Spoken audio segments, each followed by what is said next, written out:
ಇನ್ನು ಕನ್ನಡದ ಪ್ರಥಮ ರಾಜಧಾನಿ ಬನವಾಸಿಯಲ್ಲಿ ನಡೆಯುತ್ತಿರೋ ಕದಂಬೋತ್ಸವದ ಜ್ಯೋತಿ ರಥವು ಶುಕ್ರವಾರ ಸಂಜೆ ಕಾರವಾರ ತಲುಪಿತು. ಬನವಾಸಿಯಿಂದ ಹೊರಟ ಕದಂಬ ಜ್ಯೋತಿ ರಥವನ್ನು ಕಾರವಾರದಲ್ಲಿ ಜಿಲ್ಲಾಡಳಿತ, ಕನ್ನಡ ಮತ್ತು ಸಂಸ್ಕೃತಿ ಇಲಾಖೆ, ಪ್ರವಾಸೋದ್ಯಮ ಇಲಾಖೆ, ಕಾರವಾರ ತಾಲೂಕಾಡಳಿತ, ಕನ್ನಡ ಸಾಹಿತ್ಯ ಪರಿಷತ್ ಕಾರವಾರ ತಾಲೂಕು ಘಟಕದಿಂದ ಅದ್ದೂರಿಯಾಗಿ ಸ್ವಾಗತಿಸಲಾಯಿತು. ಬಳಿಕ ಜ್ಯೋತಿ ರಥಕ್ಕೆ ಪೂಜೆ ನೆರವೇರಿಸಿ ಮುಂದಿನ ತಾಲೂಕುಗಳಿಗೆ ಬೀಳ್ಕೊಡಲಾಯಿತು. ಈ ವೇಳೆ ಮಾತನಾಡಿದ ಅಪರ ಜಿಲ್ಲಾಧಿಕಾರಿ ಸಾಜಿದ್ ಮುಲ್ಲಾ ಅವರು, ನಾಡಿನ ಜನತೆಯು ಹಾಗೂ ಜಿಲ್ಲೆಯ ಜನರು ಹೆಚ್ಚಿನ ಸಂಖ್ಯೆಯಲ್ಲಿ ಪಾಲ್ಗೊಂಡು ಕದಂಬೋತ್ಸವವನ್ನು ಯಶಸ್ವಿಗೊಳಿಸುವಂತೆ ಕರೆ ನೀಡಿದರು. ಈ ಒಂದು ಜ್ಯೋತಿಗೆ ಸ್ವಾಗತವನ್ನು ಕೋರಿದ್ದೀವಿ.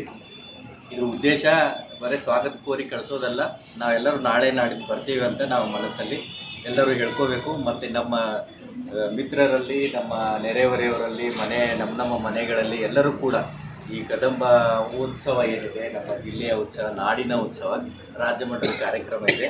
ಜಿಲ್ಲಾಧಿಕಾರಿಗಳು, ಜಿಲ್ಲಾ ಆಡಳಿತ ಹಾಗೂ ಕರ್ನಾಟಕ ಸರ್ಕಾರದ ಪರವಾಗಿ, ಜಿಲ್ಲಾ ಮಂತ್ರಿಗಳ ಪರವಾಗಿ ನಾನು ಹೃತ್ಪೂರ್ವಕ ಎಲ್ಲರಿಗೂ ಸ್ವಾಗತ ಬಯಸ್ತಾ ಇದ್ದೀನಿ. ಜೊತೆಗೆ ಎಲ್ಲರೂ ಕೂಡ ಈ ಸಂದರ್ಭದಲ್ಲಿ ಪ್ರವಾಸೋದ್ಯಮ ಇಲಾಖೆಯ ಉಪನಿರ್ದೇಶಕ ಮಂಜುನಾಥ್ ನಾವಿ, ಕ್ಷೇತ್ರ ಶಿಕ್ಷಣಾಧಿಕಾರಿ ಚಂದ್ರಹಾಸ್ ರಾಯ್ಕರ್, ಕನ್ನಡ ಸಾಹಿತ್ಯ ಪರಿಷತ್ ಕಾರವಾರ ಘಟಕದ ಅಧ್ಯಕ್ಷ ರಾಮ ನಾಯ್ಕ್, ಜನಶಕ್ತಿ ವೇದಿಕೆಯ ಮಾಧವ್ ನಾಯಕ್ ಸೇರಿದಂತೆ ವಿವಿಧ ಇಲಾಖೆಯ ಅಧಿಕಾರಿಗಳು, ಸಿಬ್ಬಂದಿಗಳು ಹಾಜರಿದ್ದರು. Canara plus news, Karwar.